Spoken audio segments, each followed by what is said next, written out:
Good afternoon, all. Feel refreshed after a nice week's break. We're going for round two today with Nick Ronald. Yes, we did try him. I think it was 2-3 weeks ago, but it seemed technical issues got the better of us. So we're gonna try again because that's what it's all about these days. We just never quit. Now, obviously, I don't have Nick's bio today, so I'm just going to let him talk about himself for a little bit when I introduce him. And I hope everyone's having a good week so far. And whoever comments, comment where you are and let us know your stories. So all I've got to say is welcome back, Nick. Thank you, Adam. Yeah, no, it's great to be back. Yeah, it's a world we live in. You know, everything's gone online, but there's always risk of technical issues, and often happens. But it's good. Good to be back. Round two, like you say. So brilliant to be here. Brilliant. So we'll start with some like quick fire questions, stuff like that. So we'll go. I don't know. Favorite music artist. Favorite music artist. I like a lot. Put a spot there. All right, then. All right. I'll change it then. Rock or pop? I would have to say pop, maybe. Yeah, I'll say pop then. Pop? Easy listening. Okay. Yeah. Favorite place in the world?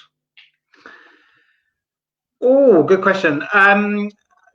Internationally, I would say Thailand, because my father lives there and I've been there quite a few times, and beautiful country, beautiful weather, lovely food. Close to home, I would generally say London, because I've lived in London most of my life, and yeah, my family live in London, and yeah, I think it's an amazing place to live, lots of things to do. So yeah, that's my international and my Chinese or Italian? Oh, well, if you're talking about food, I would definitely say Chinese. I love all Asian food from all that part of the world, and yeah, definitely I'm a real Chinese food fan. If you're talking Chinese. And we'll go for one more. Favorite social media? I would say, it's a toss up between YouTube and Facebook. Those are my two main channels. I love both of those. I would say Facebook because I use Facebook in a personal way, but also use it for business. I think it's great.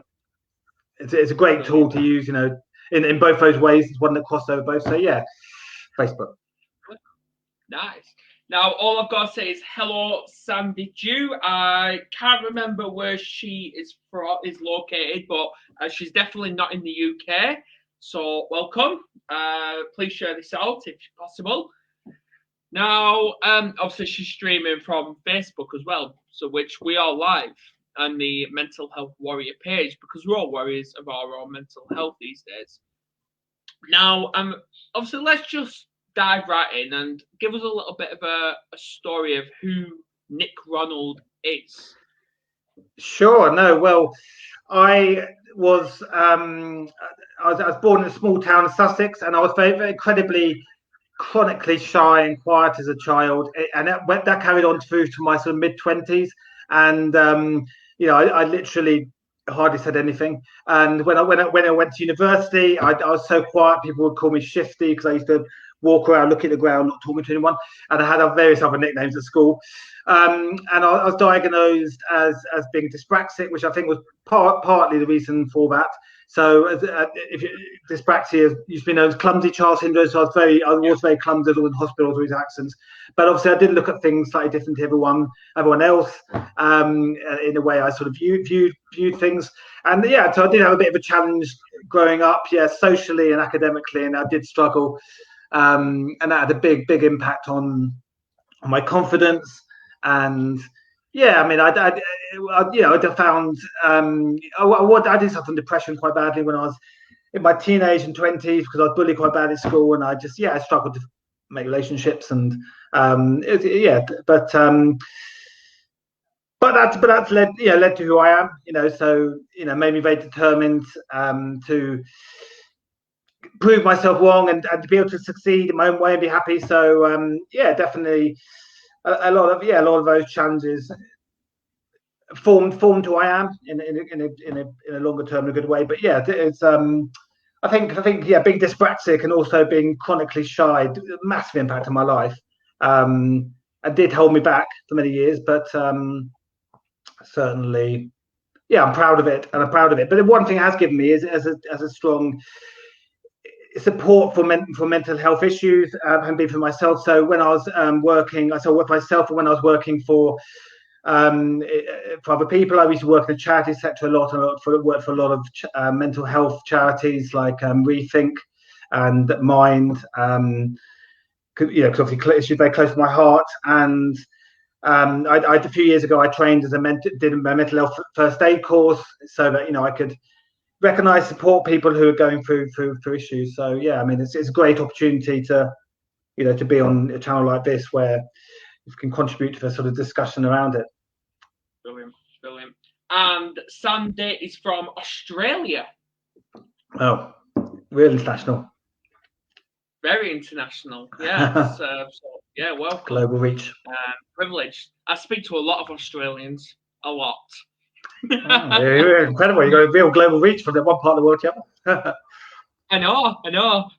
But yeah, going back to a topic, I was actually going to say, like, what was your growing up like? But you pretty much covered it. That you was, life as a dyspraxic officer, because I'm that myself. So yeah, it's very tough, especially when you're growing up and you don't know your own identity. Like, you're trying to please all these different people at once, change your personality from one person to another, and it does get too much, and it's pretty much starts to backfire on yourself. I think it's like school. School years can be quite tough, and I think a lot of that that sort of age of secondary school and teenage years, you want a lot of it is about you want to fit in. I think a lot of the time, and if you don't fit in, you stand out. And yeah, we are at the age we're trying to find identity, and anything if we have dyslexia or dyspraxia or anything like that, I think it just makes it a little bit harder to really perhaps be confident in identity and in our perhaps slightly our differences in that way. So yeah, no, I agree. Absolutely. So obviously, you came past school qualifications. So I got a degree in English sociology. I mean, I got a third, so I got a degree, but yeah, it wasn't it was just enough to pass. But yeah, happy to do that. I didn't know what I wanted to do, and I mean, I loved writing, and that was my thing. I mean, ever since I was a young kid, I had a crazy imagination, and I used to write short stories. And but I really didn't know what I wanted to do, and I went into just by total chance into a corporate bank and into IT, and it really wasn't a culture that suited me. But I spent a few years there, and then about 4 years there. And I realised that wasn't the environment I want to be in, or the type of job I wanted to do. So I studied sort of marketing, and I went into the charity sector. Like I say, I worked for a lot of social care charities, RNIB, and Sense Deaf and Blind, as well as a lot of mental health charities. And I used my writing. I did marketing, so I used my writing, which I was really passionate about. Is what my key skill in those roles. But I was. I was, like I say, I was very, very shy. I mean, it's literally been a journey to build up my confidence, and that did hold me back. And I'd say proud of what I did in my jobs, not cheap, but maybe done it 4 times. Where perhaps if I was a bit more, confident, I think I would have been able to, perhaps wouldn't have been in that position. But yeah, I didn't have a sort of a career that were promoted. I was always stuck at the same level, and although I really enjoyed what I did, I love working in communication, like I say, writing and working with people. I was chronically shy, all through my 20s. I think my journey started changing a bit in my 30s in that way, but and it definitely did hold me back. I think from I was very much stuck at one level, and yeah, I've had a lot of jobs. But after I've done C's, I did a lot of temping. And worked at great places, but yeah, I mean, I've had a lot of jobs, 30 jobs in my life, 40 jobs. Yeah, working at different places, but all good experiences. Absolutely. So, as a dyspraxic, I think we're on the same lines here, because when we actually get partners in our life, we're always, that fear suddenly strikes us pretty much at force. Say, I like this person, I want to be with this person, but I don't want them to come that close to me in case they hurt me like all them bullies do. Yeah, no, I mean, I definitely, I mean, it's a confidence thing, but I think also, like I tend to sort of overthink things, and I really need to, think things through. But obviously, by the time you do that, if you want to, if you meet someone on a date, I mean, it's way too late. So, but yeah, I mean, I tend to, and that's the same at work. I like to have time to really think through all the options and plan things, and I'm not someone who can make a quick decision or be impulsive. And yeah, I need to sort of be very structured approach. And it's the same with relationships. So I'd have that same approach, but obviously that does make it a bit harder. And yeah, I think my one long-term partner had, she was, she's basically very supportive, but she was aware of some of the aspects of being dyspraxic, what it means, and yeah, I think she had the understanding over time. But I think start with. If you're not aware of it, it's like anything. If someone's different and you're not sure the reason why someone behaves in a certain way, then it's hard, you can't understand it. But so I think start of relationship, there were some challenges, but only went away when she got to understand that about my dyspraxia and where I sort of look at things differently, behave differently, making decisions and things, so, and act slightly differently. So yeah, I think awareness is a big thing, but definitely it's not just work, it is relationships, yeah, whether it's friends or partner. Yeah, it definitely hits all of us, yeah, all at once. And obviously that actually has an impact on your first job as well, because the anxiety levels are through the roof. You try your hardest to actually be liked by your boss, but there's still that gut feeling that something's just not right. I think it's also a thing of like, do you tell people? Because nowadays, obviously, we're encouraged to tell people in a job if you want to. There's but even a lot of places are supportive. If you say you've got a learning disability, but I just for my whole time I've not felt comfortable saying that I'm dyspraxic. And I've always that thing of, should I tell people? Should I tell my boss? Should I tell when I join the company? Should I tell people? And obviously there's that dilemma. But there's being open about it is a positive thing. But yeah, it's, I think there is an aspect, not just how people view you, but how you view yourself in that way. It's how do you want people to see you differently because you've got this label and sort of categorize you because you're seen as dyspraxic and treat and yeah, it's a tricky one. Yeah, that's something I've always found. Yeah, but boundaries are always up there, aren't they? To try and prevent us from actually making that first step forward. Yeah, no, definitely. It's like you take one step forward, but you take two steps back. Yeah, no, definitely. It's yeah. You want to be totally open and say this is. This is how I work best. This is how who I am. This is what works for me. But then you don't want to make a fuss, be different. And particularly I think the same relation is a work situation, but particularly with jobs. I think the same when you start a job, you want to keep your head down for a little bit, settle in, and make a good impression. But then obviously it becomes harder the longer you're there, to maybe have that discussion, say that actually, I'm dyspraxic and I do struggle with some of these things, and it'd work better if we did it this way. And because you feel, sometimes you feel, well, I've been there a while, and bringing it up now is going to be even harder the longer you're there. So I think that's something I found. Absolutely. Then is this where you grew to write your own book? Yeah. So what happened with me? So I was made redundant for the fourth time about 6-7 years ago, and I was like, oh no, I knew it straight away. I was invited into a meeting with my manager, and I could see the HR director in there, and I thought, oh no, I knew I was going to be made redundant again.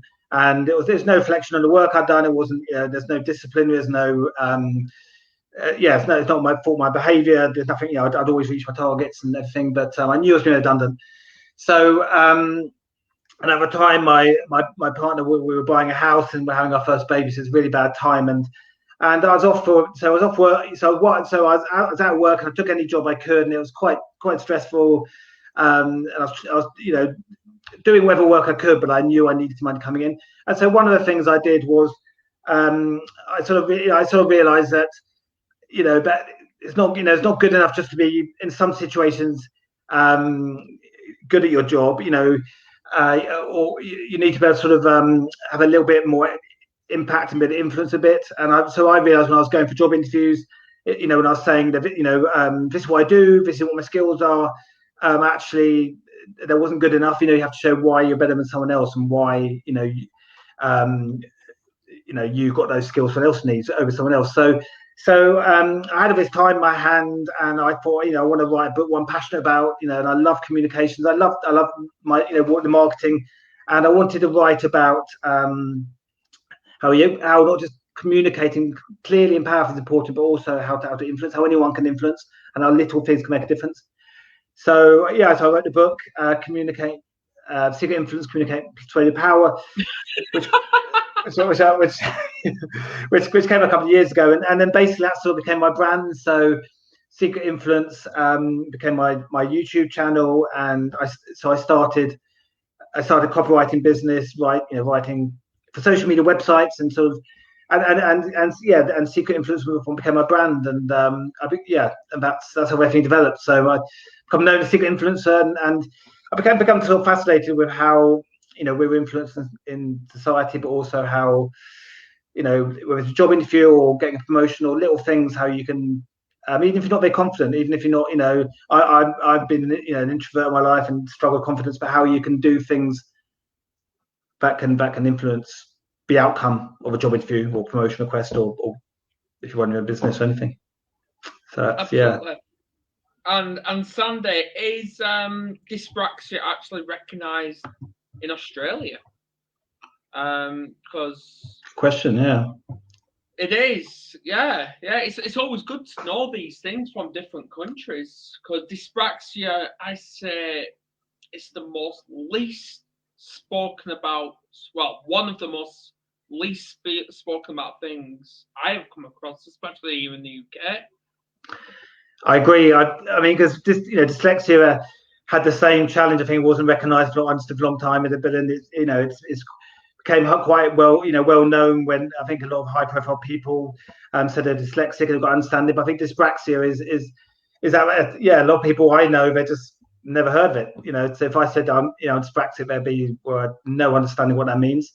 So it's interesting here, to hear whether it's in other countries, whether they have that recognition, or because I know certainly in England a lot of people aren't aware of it, what it means.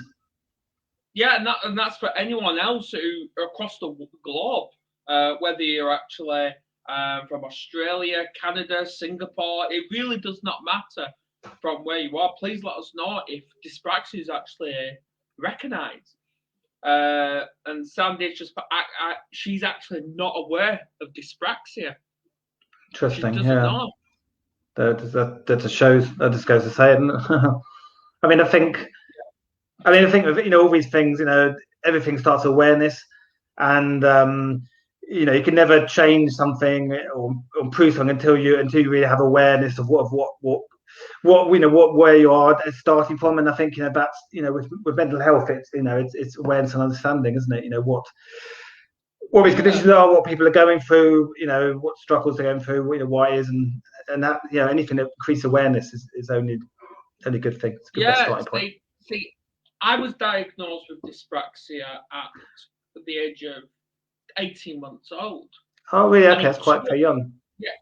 Yeah, and it took me to find out on my 18th birthday, so only 12 years ago, that I had it. Oh, really? Okay. Yeah. It's on your 18th birthday.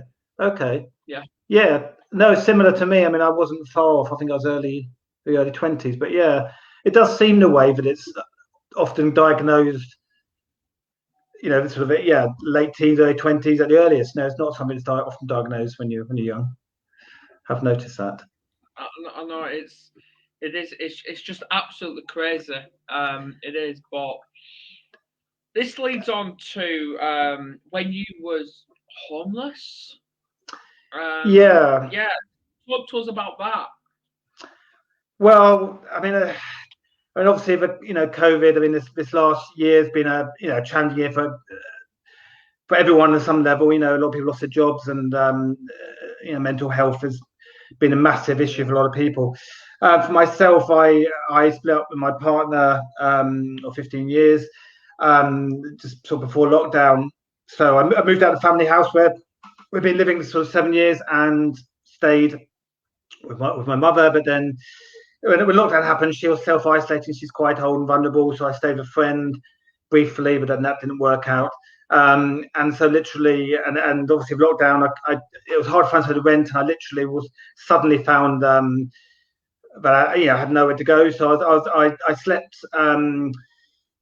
rough in some park for just a few weeks in London, and then my stepsister in Ramsgate took me in, so I went down there for a few months, and then she had some issues around lockdown in her family, so I came back to London, and again I had nowhere to go. So I ended up homeless again in some parks. And although obviously for a relatively short time, but it was a real eye opener. And it was, I had this point where I basically felt lost everything. I'd got gone from certainly at one point, before I moved to London, I had a full-time job, and then obviously a few years later, lose my wife and my home, and my son, and it's just overwhelming. And I think when you sort of sometimes you get to that point where you everything comes on top of you, and that was a point. I think when it was that building and layering of stuff. But when I was in that park and I was sleeping rough, and I thought, that is it, I've lost everything. It was like the lowest point I could get. I thought, I can't be much lower than this. I've lost. How am I going to get out of this? I've got not only lost my relationship, and I'm not working. And I'm homeless. How can I? And also with lockdown going on, I think, well, how can we get out of this? Because I can't. There's less jobs than ever. There's less in all the restrictions. How can I get a job to find somewhere to live? How can I get myself out of this rut? I'm stuck. I generally thought, well, I'm going to be homeless for a long time, because I can't. There's no jobs around the lockdown. How can I get a job to get out of this? So it was a real dark time, and it was. So I was homeless about a month when I came back from London, or just over a month, and in a few parks in North London, just sleeping bag and tent and a few things, and then luckily a friend took me in. And I was with a few friends, and then for about 3 months, and then eventually I managed to rent a flat. So I think last year I had about 7 different places to stay over 1 year. From my mother's, Ramsgate, and then different friends' sofas, and then obviously homeless. So yeah, literally in 1 year, 8 different places in total. So I think. Yeah, it was really tough. It was really tough. I bet. Yeah, it was a tough time. Going back to the dyspraxia, dyspraxia is misdiagnosed. It really is. But it's not just dyspraxia; it's all disabilities as well. Yeah, no, I mean, I think we forget. We know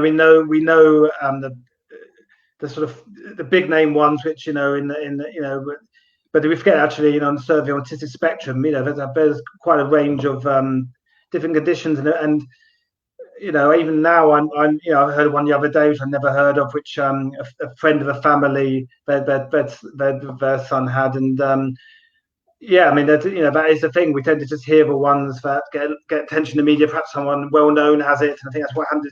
Dyslexia, wasn't known about, and then it got some attention, and then lot more people diagnose it. But I think you're right. I mean, I think that's the thing. You know, we focus on just sort of 2 or 3 out of the sort of 10 distinct or more conditions. You know that you know what I think we need, because nobody ever heard of autism, because you picked up on that autism. Nobody ever heard of it, but as soon as a celebrity in Anne Hegarty came out and said she had autism, suddenly everybody started talking about autism. So I think what's needed is somebody who's got dyspraxia to actually come out and say, I've got dyspraxia. No, I agree. I mean, it's a shame in some ways we need that, but I think it is, you know, we do need that, you know, that, you know, often this is the way it is, that you need someone who his, you know, celebrity or, well, you know, really well known, big following, you know, and like you say, they're in the media eye, and they say, and I think that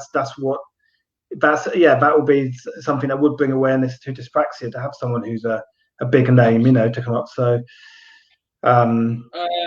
or have similar symptoms as other conditions. Now, Sandy, you touched on a good point there, because dyspraxia, it is actually on the autistic spectrum, and which actually has connections to anxiety. It is, yeah. So it all comes into the mental health spectrum.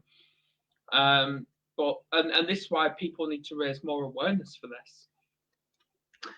Yeah, no, I mean, I think, you know, a lot of things, you know, they do have a bit of an overlap in some areas, of course, you know, but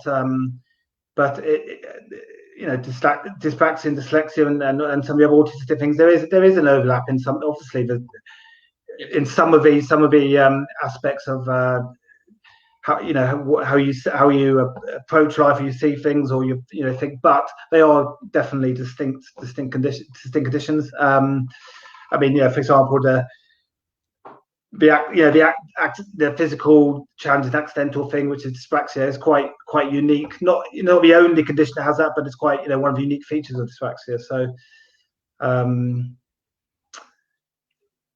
yeah, no, agree. It is that awareness thing. So what I'm going to do is, after this, I'm actually going to go online, and I'm going to find the exact week and month when it is dyspraxia awareness, and I want to bring you on. I'm definitely, you know, really keen to, you know, get my, you know, my message. I think that's the whole thing, isn't it? You know, we've all got powerful stories, and I think it's you know, within the raising awareness of some mental health or dyspraxia, you know, it's sharing those stories, and it's, you know, saying, you know, and with sort of days like Dyspraxia Awareness Day or any other day like that, that's the opportunity to sort of really, you know, to share the stories and raise the issues. And yeah, no, I'm definitely, and I want to use also, you know, I you know, listening to you, I built up a YouTube following, and I'm on social media. Yeah, I want to, you know, take advantage, use these channels as a way of promoting issues important to me. You know, so I think it's great what you're doing. Thank you. And this brings me on to actually ask you, what is a secret influence, and what does it mean to you? Well, so to me, what it means is,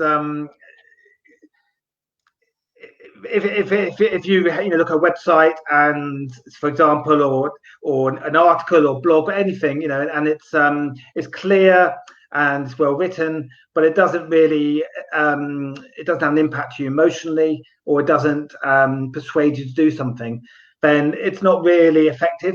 So, you know, it's not, I think, you know, we need to, whenever we write something or whenever we speak, you know, ideally we want to sort of have impact, and want to inspire the person who reads it or listens to us, or influence them. And that's what secret influencer is. It's all about sort of when everything, you know, we do in life, you know, if we can just not just sort of speak clearly, and which is the starting point of any communications, but also how can we excite the audience? How can we inspire them with what we're saying? How can we, you know, make them want to follow us, like us, engage with us, and well, if that's in business, that's how you get them to buy a product or service, by getting them excited, by to get influence into to listen to you and like your brand and buy products. But also in life generally, if you want to share a message, tell your story, you've got something that's passionate, close to your heart like this. If you don't, say it, if you say it with passion and set excitement, and you tell them what you want them to do, they're more likely to do it. So I heard, if you go to an event or training, you very rarely remember what they say, but you always remember how to make you feel. So with Secret Influence, it is all about that. I do some training. I train people on how to write influence, so that when they write themselves, or they write a blog or social media, but people aren't just skipping through.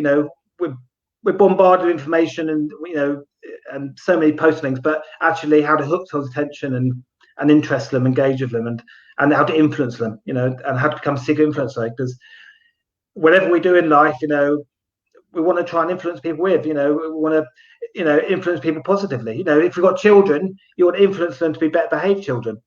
And if you go on a date, you want to influence the person to like you to come on another date. It's a positive thing, being able to influence people, and I think we need more influencers in that sense. So that's, to me, that's what otherwise in life, if you can't influence other people, influence you. And I think that's what happened. I felt my jobs, I was doing a good job, but I kept it very redundant, because I was sitting there quietly doing my job, and but it wasn't enough, and I didn't want to keep working hard but then keep being made redundant the rest of my life. So I thought I want to take a little control, and I want to do what I'm good at, and take and be able to influence my people I work for. But so that's that's what it is. And that's why I was privileged to come onto your show a few months back. Yes, no, you were one of the first of my series of people I interviewed. And and I really enjoyed that. It was great. I mean, you fit the example of someone who, people I interview on my channel are people have a story to tell, expertise to share, who people inspire, influence, and you fit all those boxes, because you're very passionate about what you do. You've got a very moving story about what brought you to this point, and also obviously you've got a clear message for people. You fit all boxes. So you were one of great personality. Thank you. And all I've got to say is what's one piece of advice for someone that actually wants to be a secret influencer? Well, I would rather throw in two bits of advice.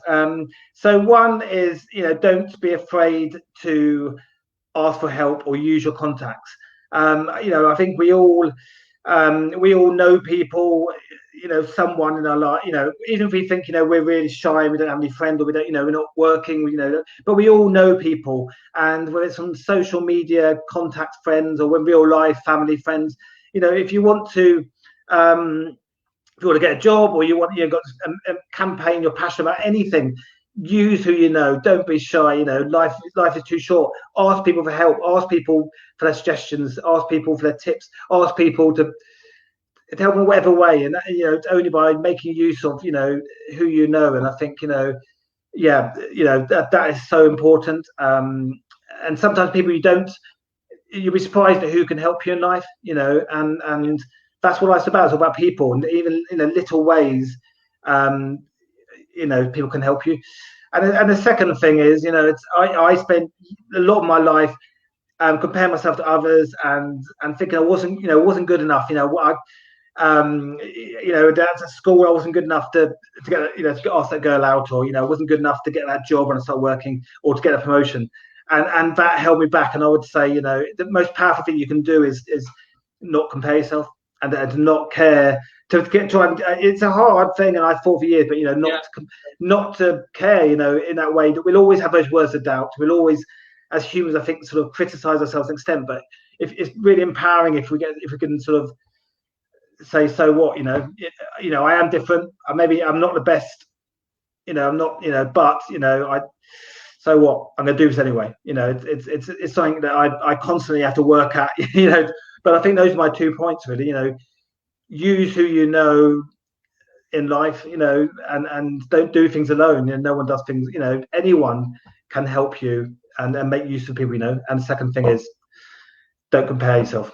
Wherever you do, everyone has value, everyone has skills, everyone, and just got to believe in himself. Absolutely. So yeah, absolutely. And on that note, it's been a privilege having you on. It has been great to catch up. Yes, I think it's better this time. We did it. We cracked it. No wait issues. That's great. Yeah, thank you, Adam. I genuinely appreciate this, and I think it's great what you're doing, and 100%. Any support you need anyway, I'm here. I think it's fantastic we do. Absolutely, yeah. Cheers for that, and cheers, Sandy, for your comments as well. Listening, sharing, and awareness. Excellent. On that note, I'm going to end this podcast now, and please join me tonight. So in just over 3 hours, I'm going to be joined by Pamela, I can't remember what she is now. She's a hypnotherapist. Great. That's what she is. That's what she is. And she's going to be telling her story of how she overcame CPTSD. So please tune in. And on that note, I'm off. Great. Okay. Thank you, Alan. Cheers.